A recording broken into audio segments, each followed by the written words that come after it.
This is Research Like a Pro, episode 375, Preparing for Onsite Research, Part 2. Welcome to Research Like a Pro, a genealogy podcast about taking your research to the next level, hosted by Nicole and Diana Elder, accredited genealogist professional. Diana and Nicole are the mother-daughter team at FamilyLocket.com and the authors of Research Like a Pro, a genealogist guide. With Robin Worthland, they also co-authored the companion volume, Research Like a Pro with DNA. Join Diana and Nicole as they discuss how to stay organized, make progress in their research, and solve difficult cases. Let's go! Today's episode is sponsored by newspapers.com. Hi everyone, welcome to Research Like a Pro. Hi Nicole, how are you doing today? I'm doing well, and I just can't wait to tell you this fun that I had over the weekend reading a diary from 1866. Okay, tell us the story. How did you even get that diary? This was so exciting.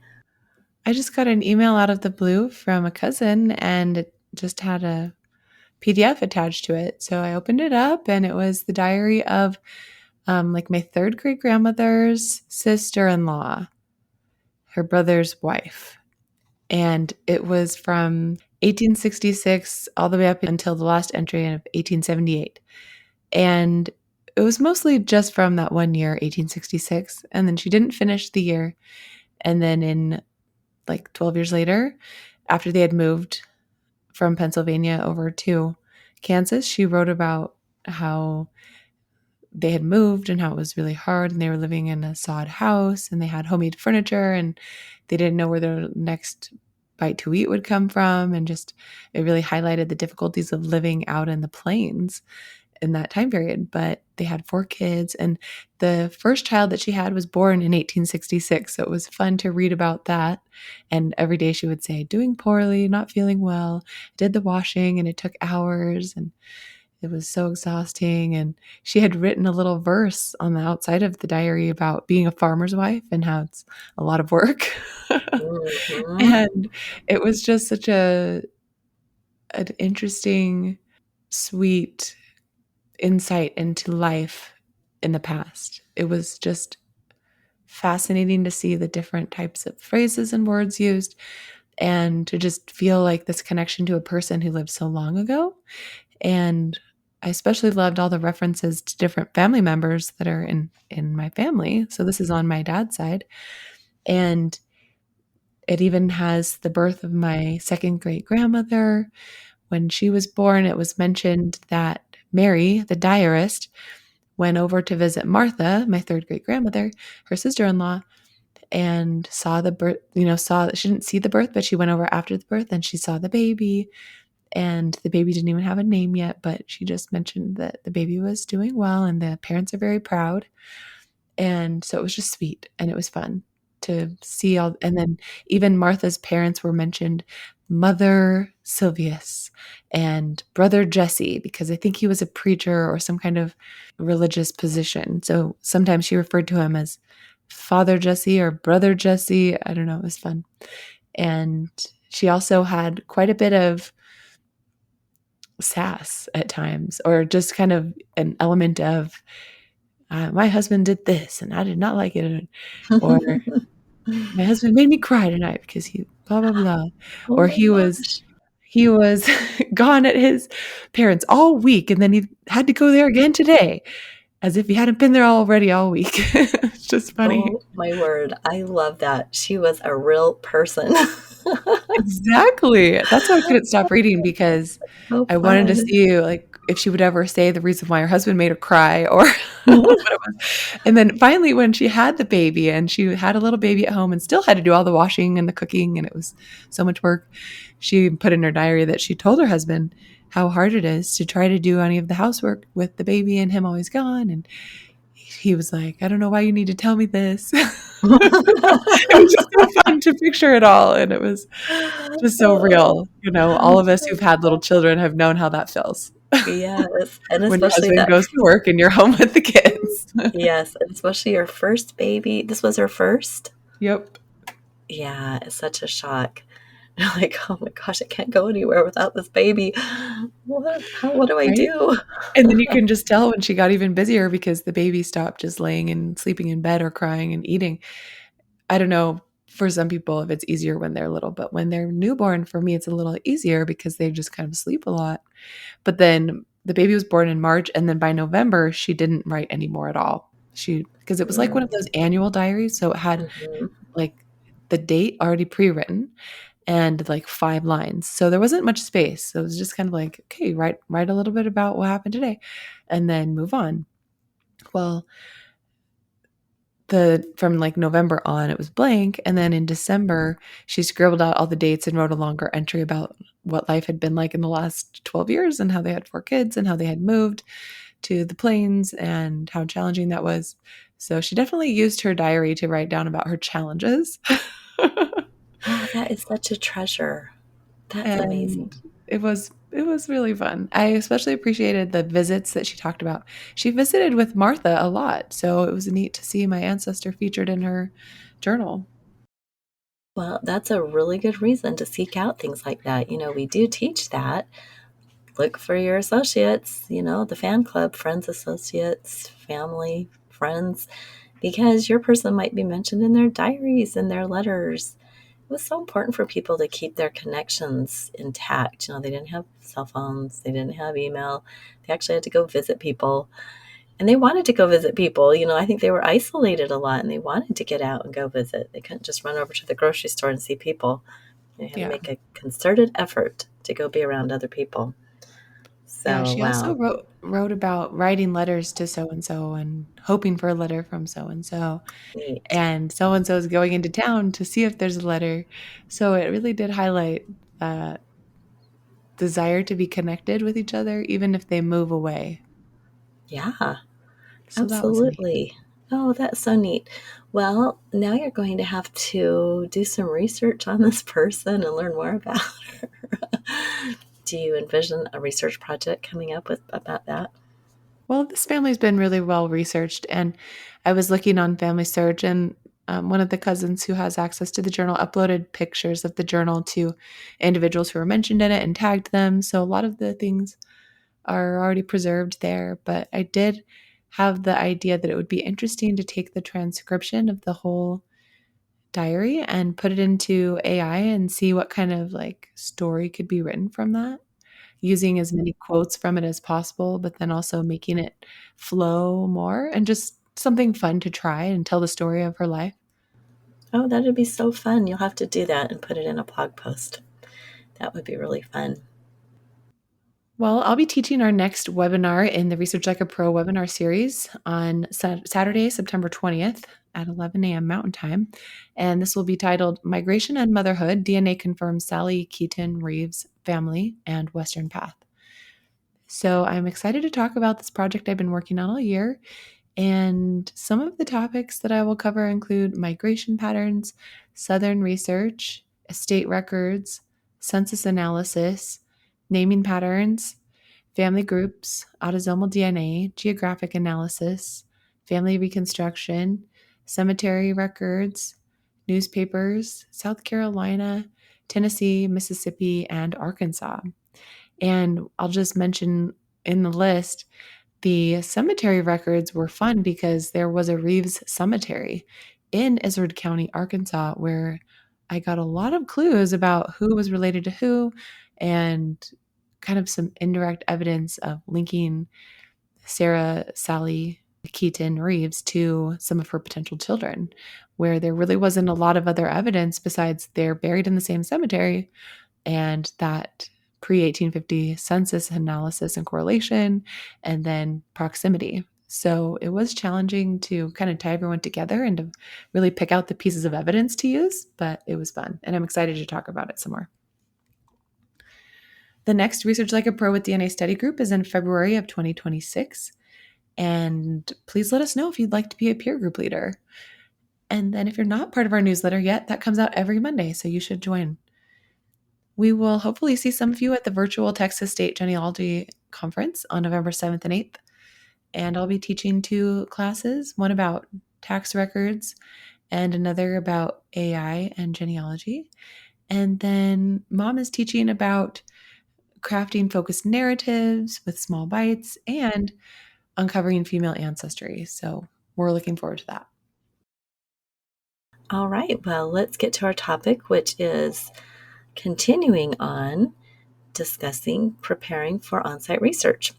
So in our last episode, we talked about the foundational steps for preparation, and those were first to create that clear research objective, and then next to develop the thorough timeline of everything that you know.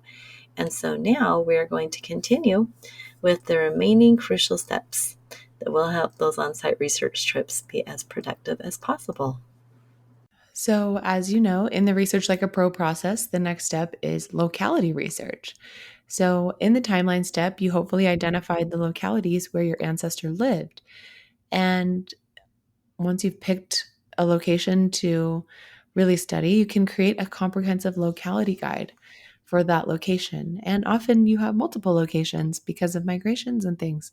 So, you might need more than one locality guide. The guide should help you understand everything necessary for effective research, including locality formation dates and understanding when counties, towns, or jurisdictions were established, as well as previous jurisdictions and knowing which earlier jurisdictions governed the area. And then, of course, the extant records, discovering which records are still available and where they are held. This is really important because you don't want to search in the wrong place. And if the place your ancestor lived in was previously part of another jurisdiction, the records you need might be housed elsewhere. And that can be great if your county burned, but bad if you don't know that you need to look there. So that's why we need to learn about the locality. You'll also need to identify extant record collections and the repositories that hold them. And this is perhaps the most crucial information, determining which records are available online versus which records still exist but remain undigitized. And then, if you think they're out there somewhere, which repositories house these offline collections? And while this research can be challenging and creating your locality guide can be time consuming, you can often find the information you need by exploring various websites, including the websites of the repositories that you think might have the collections. So let's talk about my two research trips and the importance of thorough locality research. All right, so let's start with Love County, Oklahoma, locality research. And this was the comprehensive approach. So for this project, Nicole had done thorough jurisdictional research and discovered some important historical context. And one of her sources was the NGS Guide to Research in Oklahoma. And she also used the Family Search Wiki, which provided specific repository information. So here's the context. Love County was created in 1907 when Oklahoma became a state, and previously it was part of Chickasaw Nation Indian Territory. Before statehood, the area was part of Pickens County within Chickasaw Nation, and Love County was much smaller than Pickens County. The county clerk held land records from 1904 on, and the court clerk held marriage, divorce, probate, and court records. So this was really important to understand the jurisdictions because it helped Nicole understand that records before 1907 could be in Indian Territory collections under Chickasaw Nation, and the land records from 1904 forward were held by the county clerk's office of Love County. So it seems that some of the land records from 1904 to 1907 are now held by Love County, even though it wasn't created until 1907. And this was reflected in some of the deeds that were created in 1904, 05, 06, but not recorded until after 1907. So that is a good lesson to really expand your research a few years because you never know what you're going to find. So as Nicole learned about Love County, she found the Family Search Wiki indicated the county clerk had those land records, and that should include the deed she saw in the newspaper for January 1914. So she emailed the county clerk to see if they'd find it for her, but they didn't respond. And then she later realized this was probably because of an error in the newspaper's land description of the Colin Harris deed. And as a follow-up to the research trip, she emailed again, asking for them to email her a deed she had missed, and they sent it right away the next day. So maybe if They can't find it right away. They're not going to send it to you. Yeah, when I wondered, like, why didn't they ever respond? I was like, "Oh, probably because they looked for it and didn't find it, and they didn't know what else to do." Yeah, absolutely. Well, the clerk also had probate records, and emailing the court clerk was successful, and they did conduct a probate search for Nicole before the trip, but they didn't find any will or probate records in their index for John C. Harris in or after 1918. So she emailed him again to ask for his widow Arza, which also came up empty. So we have to remember that courthouses don't usually have an online catalog because their main focus is present day business rather than archiving records of the past.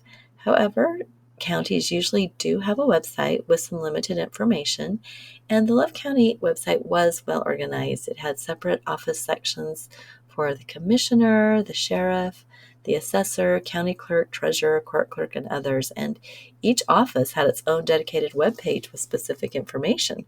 So that is awesome. Well, the county clerk page had detailed information about the clerk's responsibilities, and these included serving as registrar of deeds and custodian of records, maintaining the judgment docket for district court orders on real property, and keeping a list of fees for copying documents.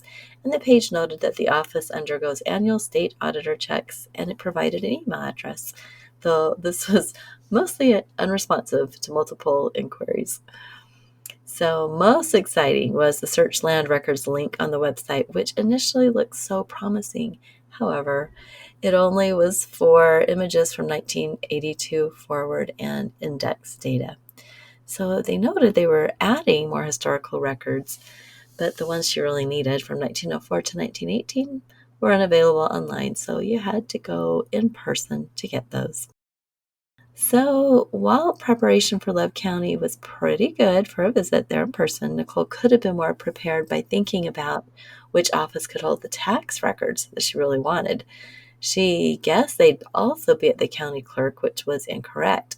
The treasurer's office had them, and though she couldn't be called ahead, she was fortunate to access the storage room, which was in the old jail behind the courthouse when she arrived. So a lesson Nicole learned through the courthouse visit was to call each office and find out what record types they had, as well as ask about where the records might be stored. So if she'd done that, she could have accessed the storage room for the court clerk, where she thinks she spied some old volumes on her way to the treasurer's storage room to see the tax volumes. Yeah, you only can hope if you can access those old volumes that are hiding in storage. Well, in contrast, when I did the Hardin County, Kentucky locality research, I didn't have much time. It was the last minute the night before, so it was a much more rushed approach. And I didn't really do anything thorough, but I did manage to do a little bit. So basically, my approach to county identification was fragmented and kind of relying on limited data, just whatever I could see from trees. But that 1850 census did give me some sort of a time frame. The Ralston family, who were close associates and had intermarried with the Harris family, resided in Todd County, Kentucky, an area that appeared promising for further research.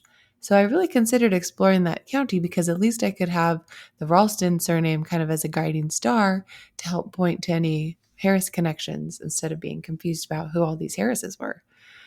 But after exploring this county, there were no John Harrises there in 1820, so it seemed probably like the wrong place. And online trees pointed to Hardin County as the potential birthplace for James B. Harris. And there was a John Harris on the 1820 census there, so I thought it seemed more promising. I did some preliminary searches in the Family Search full text search for Hardin County, and I found a few records pertaining to a John Harris there, which led me to focus the research there. And full text search showed the following Hardin County records were digitized: tax, court orders, marriage bonds, and deeds. So I knew that those sources would be online. So I kind of knew that I wouldn't need to look at those at the Kentucky Department of Library and Archives, because they were already online. So next, I moved on to reviewing the website and online catalog for Kentucky Department of Library and Archives, KDLA. And they had a page called Visiting the Archives on the ky.gov website. And this had a lot of helpful information about what you could and could not bring into the research room, which is always an important thing to discover. And at KDLA, you can bring only pencils, loose sheets of paper, laptops, cameras, phones, sweaters, and small wallets that fit inside your pocket. You can't bring food, beverages, binders, pens, flash drives, coats, or any containers such as backpacks or purses. So that was really helpful to know, that bringing my laptop might be a good idea and my phone. While I was excited to view the KDLA catalog online, it was extensive and had a lot of entries. However, it did present some challenges as far as research planning. I noticed that the catalog entries were very broad with large date ranges such as 1786 to 1899 and physical descriptions given in cubic feet like zero point 0.4 cubic feet or 122 cubic feet. So this made it difficult to determine what specific materials were within these large collections that take up so many cubic feet. 22 cubic feet, for example, represents an enormous amount of material, and it was unclear how to identify which specific books or documents to request. The catalog just didn't provide enough detail for precise research planning. So, had I understood the collections better, I would have known to start with the index volumes. And this is something I'm familiar with when using Family Search's digitized volumes, but less familiar with when visiting a repository in person. And so it can be hard to make a plan before you see what's there and kind of know what you're going to have to work with. And just the catalog was very broad. So it didn't list, like in Family Search's catalog, I love how it lists each volume and what's in it. But this one didn't. So, for example, I was interested in the estate settlements from 1800 to 1902 by the Hardin County clerk, and the notes for the catalog entry said these are recorded in will books A through C and in inventory appraisement and settlement books D through Z and 1 through 7. And then another example is the County Court Papers, 1786 to 1899 by Hardin County, Kentucky Circuit Court. The note on that catalog entry said, these papers include information on the building or repair of public buildings, 1797 to 1831, orders, petitions, deeds, slavery records, physicians' bills for the poorhouse practice, birth returns from 1875, claims for Revolutionary War service, and other materials. So all of these details seemed really at a high level, so I wasn't really sure how to get more specific information. As I went through the Hardin County records in the KDLA catalog, I attempted to check the records against what was already digitized and online at Family Search so that I wouldn't be researching for records that were already available online. This tip was really important to me because when researching at on-site research facilities, I want to prioritize the records that aren't available online so that I don't have to look at something I can find later when I'm home. Reviewing the website and catalog were helpful, but I should have spent more time doing locality research and learning about records at KDLA and how KDLA works. I later discovered additional resources that I should have watched, including a YouTube video titled Researching at KDLA, Overview of the Kentucky State Library and Archives, and KDLA research guides, including more detailed information about accessing original court records and so forth. I learned that circuit court records formed the bulk of their holdings and that digital name indexes were available only on site, not accessible remotely. So, if I would have known that, I could have added that to my research plan to use their on site indexes to look up my names that I was looking for. And I did eventually do that, even though I hadn't put it on my research plan. So, that was fine. But it can be good to really understand your repository, especially a big one like a state archives. Now let's have a word from our sponsor. Ever wondered what life was like for your ancestors? With newspapers.com, you can explore the world they lived in through their eyes in their time. Search over 1 billion newspaper pages dating from 1690 to 2025 and uncover the stories that shaped your family's past. From birth and wedding announcements to obituaries and community news, these pages hold the milestones and everyday moments that connect you to your roots. But it's more than names and dates. It's about standing in their shoes. Picture reading the local newspaper your great grandmother once held, or stumbling on a forgotten article about your grandfather's first business. These aren't just clippings, they're pieces of your family's story. Newspapers.com turns curiosity into connection. Start your journey today at newspapers.com because sometimes the past isn't just history, it's a story waiting to be discovered. Come make infinite discoveries today on newspapers.com. Use promo code FamilyLocket for a 20% discount on your subscription. Okay, well, after locality research is research planning. The final step of all of this pre work is to create a good research plan. So you've done an objective, timeline, and locality guide. And at this point, you should have a clear understanding of where extant record collections are housed and be ready to prioritize which records will be the most useful in answering your research question. Your research plan should include which type of records are available online, which records are only accessible on site, like courthouses, libraries, or archives, and specific repositories you will visit. All right, so let's look at Nicole's Love County research plan and the strategy there. And this one really shows how, having done all the previous preparation steps, came together into a focused strategy. So the primary priority were deed records, starting with that specific 1914 newspaper article that mentioned John C. Harris as a grantee, which gave her a really good lead. And it had stated that a deed from Allen B. Collins and Ava Collins to John C. Harris for Part 6 of 7 South 1 East, which later was discovered to be 7 South 1 West. Oops, newspapers got it wrong, which is common, isn't it? And Mm-hmm. then having specific grantor and grantee names along with the property location from the article was a really significant strategic advantage. And then that research timeline that Nicole had established through all of that extended family analysis was really crucial for focusing the search. So she determined that the Harris family arrived in Love County around 1895, which opened up the search period from 1895 to 1918 when John C. Harris died. And she had used the birth locations of his daughter's children to pinpoint this migration timing. So it was interesting that children born before 1895 were born in Texas, while the first Harris grandson was born 1896 in Indian Territory. And then the secondary goal was to find tax records, and hoping that these would help assess John C. Harris's financial and property status during his time in Love County.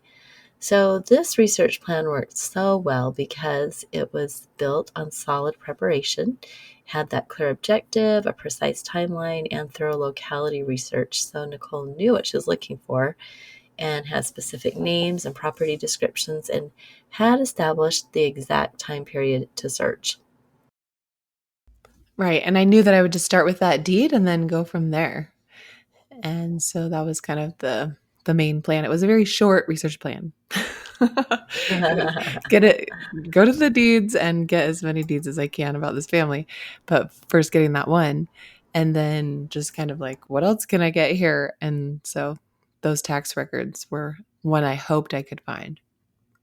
Well, the Hardin County, Kentucky research plan for KDLA, based on what I found in their catalog that wasn't digitized at Family Search, included several different volumes. So there was one called Logan, Todd, and Christian County Turnpike Road Company Minute Book, 1838 to 1847. So that one was kind of later, though, and it wasn't really covering the right time period. You know, they had already moved to Missouri. And then there was Hardin County Court Papers from 1786 to 1899, and that was good. That was zero point 0.4 cubic feet. There was also inventories, appraisements, and sale bills, 1793 to 1899. That was part of Hardin County probate records, and that collection was 6 cubic feet. And then the last one was in a collection called Estate Settlements, 1800 to 1902, and that was 22 cubic feet. So these were collections within Hardin County, Kentucky, and they were huge. So I had them on my plan, but I really didn't realize how broad the last two items were. 22 cubic feet is 22 boxes. And to make this plan better, knowing what I know now and having toured KDLA, I would add a preliminary step for reviewing index volumes at KDLA for the probate and estate records first, and the court records, all the court cases, so that I would know which files to order. And the tour of the KDLA archives room on the third floor was such a special experience to see all the boxes and volumes there, since this room is not open to the public, and we got that special tour because we were there with the NGS conference. And they had the typical like 1 cubic foot tan boxes, like the kind of like moving boxes, a small one. And then they also had some even smaller gray boxes that are not 1 cubic foot, but that are more like small for holding file folders. So it was really neat being able to walk around up there. It would have been so much better to be able to order some of the records from the boxes and see, and there were some volumes even that were stacked outside of boxes, but we weren't able to order any that day. But it was neat to see them all. It was. It was really fun to see how they've organized that archives, and especially just to see behind the scenes and see how much material is back there. It's just amazing. Well, I think you learned a lot. We all learned a lot from that experience. And now someday maybe we'll have to go back to Kentucky and be prepared to really dive in and see what we can find about the family there. Yeah. Well, in this episode, we have covered those critical research and planning steps for on-site research preparation, the thorough locality research, and then creating a detailed research plan. And so these steps are going to build on the foundation that we discussed in part 1 and will help you focus your limited time at research facilities. So in our next episode of this series, we will cover the final and perhaps the most important step, calling the facility ahead of time. And this step can make or break your research trip. So we'll share some examples specifically of what to ask and why it's so crucial for success. So thanks everyone for listening. We hope you've enjoyed this episode and it will help you as you're getting ready to go on a trip. And we will talk to you next time. Bye-bye. Bye-bye. Thank you for listening. We hope that something you heard today will help you make progress in your research. If you want to learn more, purchase our books, Research Like a Pro and Research Like a Pro with DNA on Amazon.com and other booksellers. You can also register for our online courses or study groups of the same names. Learn more at familylocket.com/services. To share your progress and ask questions, join our private Facebook group by sending us your book receipt or joining our courses. To get updates in your email inbox each Monday, subscribe to our newsletter at familylocket.com/newsletter. Please subscribe, rate, and review our podcast. We read each review and are so thankful for them. We hope you'll start now to research like a pro.